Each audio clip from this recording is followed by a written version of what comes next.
Good morning, students. Welcome you all. Hope you are all safe at home. Let us start our chemistry online class today. The first chapter that we are going to see today is matter in our surroundings. What is matter?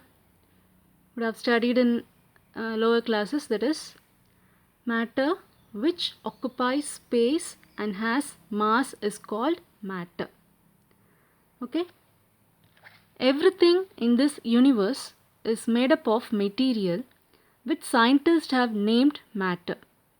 The air we breathe, the food we eat, stones, clouds, stars, plants and animals, even a small drop of water, each thing is a matter. Okay? So what is matter? Matter is anything which occupies space and has mass. Next thing is classification of matter.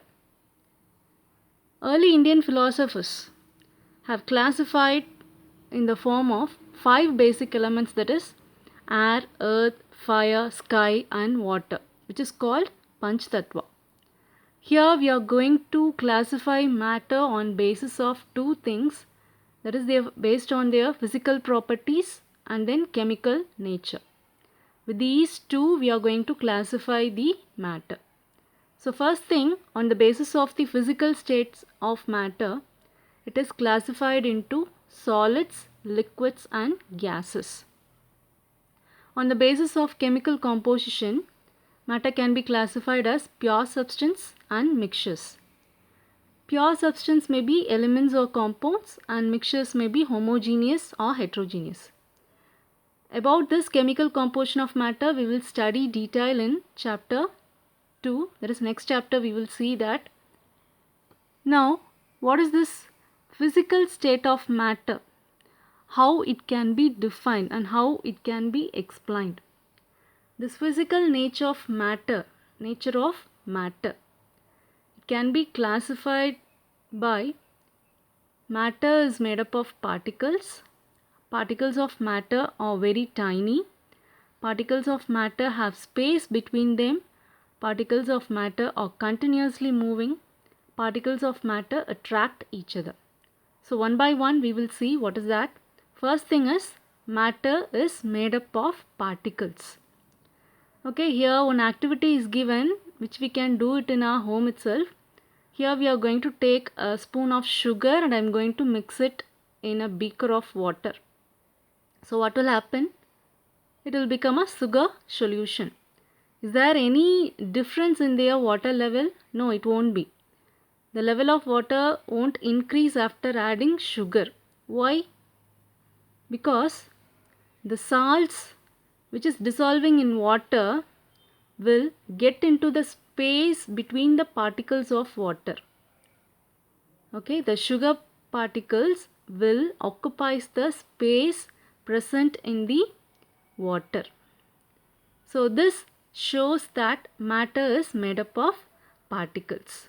So it will not show any level of increasing or decreasing. That shows it occupies a space. So matter is made up of particles. Next one is particles of matter are very tiny. What do you mean by tiny? Very small.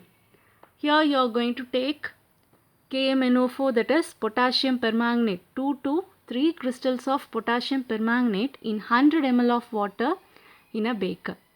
So after taking it, what I am going to do is again take 10 ml of this solution after mixing up. Okay, 10 ml of the solution is dissolved again in 100 ml of water. Then again in this 10 ml of the solution dissolve in 100 ml of water. So repeat this process 5 to 6 times. Okay, this actually shows few crystals of KMNO4, that is potassium permanganate, can color a large volume of water. Why? Because there are millions of tiny particles in each crystal. Okay, if you are taking the same 2 to 3 crystals and you are mixing it in a bucket full of water, no, there also you can see some color changes in that water. Actually, because of the tiny particles which is present in each crystal. And the next one is particles of matter have space between them. So take some water. This one actually we have seen in the first itself, that is matter. First part itself we have seen, that is take some water in a beaker and note its level. Again dissolving either salt or sugar with the help of a glass rod. That salt dissolved in water, but the level of water does not change. Okay, so this is because the salt will occupies the space between the particles of water. So matter occupies space and also it has mass. Okay, so this proves that it has space. This is because the particles of salt, that is either sugar or salt, it will get into the space between the particles of water. The next one is particles of matter are continuously moving. So here one activity is given, that is you are taking some water in a beaker and put a drop of blue or red ink slowly along the sides of the beaker.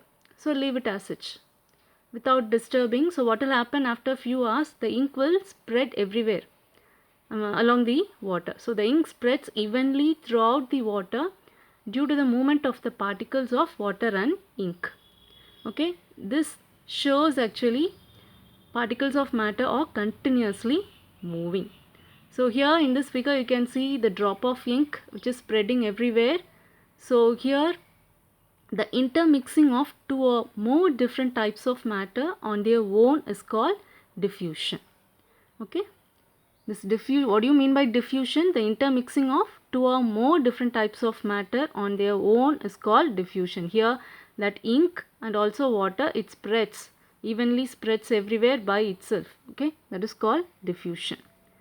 Next thing is particles of matter attract each other. So here the activity is you are taking an iron nail, piece of chalk and rubber band and trying to break. So what will happen? Piece of chalk you can break it easily. Rubber band you take some time for breaking. And iron nail, it is very hard. Actually it is very difficult to break it. Why? Because the iron nail are held together with a greater force than in the rubber band or chalk. Because due to the particles of matter which is attracting each other in between. That is the thing, it won't leave anything to be getting broke easily. Okay, so this is because the particles in the iron nail are held together with greater force in the rubber band or chalk. So these are the things we have seen today. Next it is states of matter, which we will see in the next video. Thank you children.